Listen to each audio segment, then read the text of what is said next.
fonctionne. C'est de la poudre de perlimpinpin. Nous avons les moyens et la volonté de nous retrouver autour de valeurs et d'objectifs communs.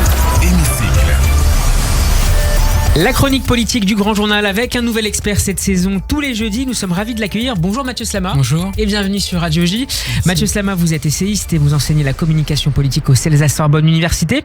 Avant d'en venir au fond avec vous, un mot sur le décorum, l'ancienne abbaye royale de Saint-Denis, choisie par l'Élysée pour tenir cette réunion à huis clos entre le chef de l'État et les chefs de parti. 12 heures de débat articulés en 3 sessions. Qu'est-ce que ce dispositif inspire aux professeurs de communication politique que vous êtes ? Déjà, c'est vrai que c'est un choix qui est pas anodin et qui pose quand même un certain nombre de problèmes du point de vue démocratique. Déjà, le symbole du lieu. Alors, vous avez dit, c'est l'abbaye de Saint-Denis, donc qui renvoie à l'ancien régime, tout ça, mais c'est à la maison de l'éducation de la Légion d'honneur. Et la maison de l'éducation de la Légion d'honneur, c'est un lieu qui a été créé par Napoléon Ier.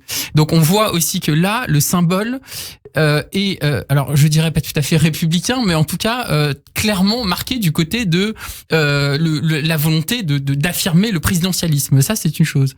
Et c'est une surprise pour vous ? Non, parce que c'est quelque chose à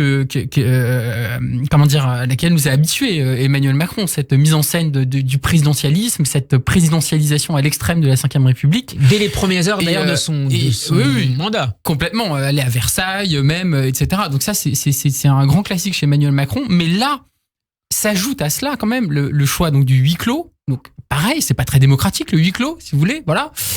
Si on parle de la forme, et puis le fait qu'il y a aucun conseiller, donc il y a que le président de la République face aux représentants de l'opposition. Pas même Alexis Kohler, le secrétaire général de l'Élysée. Il n'était pas là. Même lui n'était pas là, etc. Donc on a l'impression pareil d'être retourné à l'ancien régime avec le roi qui reçoit les nobles, les barons, etc. En tout cas, il y a quelque chose là du point de vue démocratique qui est tout à fait, à mon sens, problématique, mais qui en même temps reflète assez bien, si vous voulez, la vision de la politique d'Emmanuel Macron, et puis surtout de ce qu'est devenu, et là ce n'est pas seulement la faute d'Emmanuel Macron, mais de ce qu'est devenu la Ve République, qui s'est présidentialisée à l'extrême, au point où on a aujourd'hui un homme seul qui est capable d'organiser ce type de réunion, alors que normalement il y a un lieu pour cela, ça s'appelle le Parlement, qui est le lieu où la majorité et les oppositions discutent, se combattent, trouvent des compromis. C'est là où la loi se construit, se défait, etc.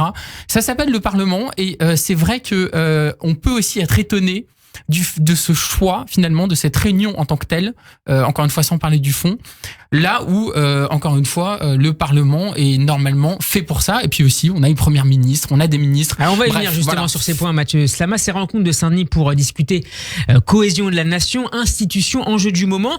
Est-ce qu'elles ont été rendues indispensables en raison des crises que nous connaissons depuis maintenant 1 an et demi, de la réforme mouvementée des retraites à la guerre en Ukraine, ou est-ce que c'est aussi l'absence et la conséquence plutôt de l'absence du débat de confrontation d'idées, notamment pendant la dernière campagne présidentielle ? Alors, il y a de ça, certainement, mais c'est surtout que, en fait, notamment le grand événement politique, si on met évidemment à part la crise ukrainienne, la tragédie ukrainienne, c'est la réforme des retraites qui n'a fait l'objet d'aucun vote au Parlement. Donc en fait, on va dire que les grandes discussions politiques, en particulier sur la question sociale, qui est majeure aujourd'hui et qui a été majeure ces derniers mois, ont été plus ou moins escamotées, puisque finalement le débat parlementaire n'a pas vraiment eu lieu, que le débat a été confisqué par le choix du gouvernement de faire appel au 49.3, d'utiliser le 49.3, outil constitutionnel, mais qui permet d'escamoter, là encore une fois, le vote au Parlement. Donc en fait, le dialogue politique n'a pas vraiment eu lieu. Vous avez eu, notamment lors de cette réforme des retraites, des millions de Français dans la rue. Et aujourd'hui, on a l'impression que le président de la République nous dit « Je veux renouer avec les oppositions » après avoir tant méprisé le Parlement, tant méprisé les oppositions, tant méprisé même les corps intermédiaires, puisqu'il y a eu aussi les syndicats qui n'ont pas été écoutés, etc., etc. Bref, et donc on a l'impression que le président nous dit « Voilà, je veux renouer avec les oppositions sur tout un tas de sujets, en particulier évidemment la crise ukrainienne, où là je crois qu'il y a quand même globalement un consensus sur cette question, et puis sur la question sociale. » Et c'est là-dessus, finalement, à partir de minuit, je crois, où cette question a été mise sur la table. Et, ce qui est paru assez tardif pour les élites de gauche. Oui, ce qui paraît tardif pour les élites de gauche et ce qui, de manière générale, en effet, peut paraître tardif quand on sait à quel point c'est l'urgence du moment. Tout ça, toutes ces discussions qui se sont déroulées visiblement avec chaque porte-parole, représentant des partis faisant état de leurs propositions, de leur analyse de la situation, etc., etc. Et tout ça aboutit à quoi, au final ? À l'annonce d'une conférence sociale sur les salaires. Alors très bien, c'est mieux que rien. C'est mais pas enfin, le début de quelque chose, d'une écoute ? Alors, c'est le début de quelque chose et en même temps, c'est pas grand-chose. C'est-à-dire que l'urgence aujourd'hui, elle est immédiate. Je veux dire, la question de l'inflation, la question des salaires qui ne sont pas indexés à l'inflation, par exemple, la question des jeunes étudiants. Vous auriez attendu qu'ils annoncent hier à 3h du matin quelques blocages de prix. J'aurais aimé, par exemple, que certaines, en tout cas de mon point de vue, que certaines revendications de la gauche qui ne sont pas délirantes, je pense au blocage des prix ou, encore une fois, à l'indexation des salaires sur l'inflation, qui me paraît une mesure absolument indispensable, qui ait eu au moins une avancée là-dessus. Et le fait de dire simplement on renvoie à une conférence sociale sur les salaires, etc.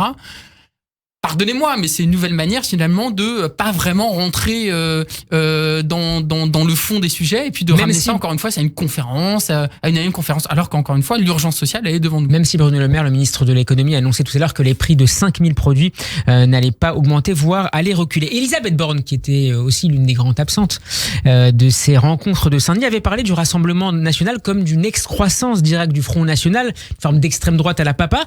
Quelques semaines plus tard, Emmanuel Macron prend au téléphone Jordan Bardella, l'invite, revirement, remise en cause implicite de sa première ministre ? Eh bien, revirement, je ne suis pas sûr, parce qu'en réalité, je trouve que ce gouvernement vis-à-vis du Rassemblement national est quand même très timide et même accepte finalement de le faire entrer dans le jeu démocratique. On se rappelle quand même que les deux vice-présidents à l'Assemblée nationale, qui sont deux vice-présidents du Rassemblement national, c'est en partie des députés Renaissance qui ont voté pour qu'il soit à la vice-présidence de l'Assemblée nationale, ce qui était quand même pour moi quelque chose d'assez grave. Donc il me semble qu'il n'y a pas vraiment un revirement, mais la confirmation de quelque chose, c'est que pour Emmanuel Macron et pour cette majorité, finalement, le Rassemblement national devient un parti comme les autres.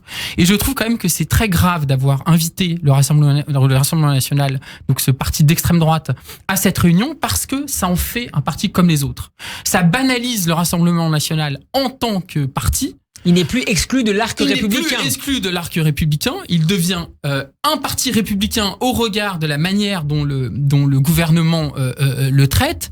Et ça banalise du même coup les thématiques du Rassemblement national et la manière dont le Rassemblement national s'inscrit dans le débat public à travers des mesures extrêmement graves et extrêmement anti-républicaines sur la sécurité, sur l'immigration, sur tout un tas de questions qui relèvent en fait de notre héritage républicain et puis de ce qui fait que notre pays est notre pays.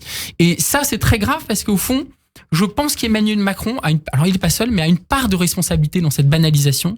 Il avait corrigé lors d'un conseil des ministres les propos d'Elisabeth Borne qu'elle avait tenus sur le forum en Radio disant que J. finalement la morale ne fonctionnait plus, qu'il fallait s'inscrire strictement dans un débat et un combat politique face au Rassemblement national. Or, je suis en désaccord avec ça. Je pense que c'est une erreur de dire cela. Il y a une dimension morale dans le combat face à l'extrême droite. L'extrême droite n'est pas un parti comme les autres. C'est un parti qui viole un certain nombre de principes républicains, qui est aussi dangereux du point de vue des libertés publiques, du point de vue des droits fondamentaux. Et le fait d'inviter le Rassemblement national à cette réunion, à côté de tous les autres partis républicains, ça envoie un signal qui est très clair, c'est de dire maintenant le Rassemblement national est un parti comme les autres, c'est un parti républicain et il faut le traiter comme tel. Merci beaucoup Mathieu Slama d'avoir été avec nous. Votre chronique politique est à réécouter en podcast sur radioj.fr et sur notre page YouTube. Je rappelle que vous enseignez la communication politique au CELSA Sorbonne Université. Très bon après-midi à vous et à jeudi prochain. Merci.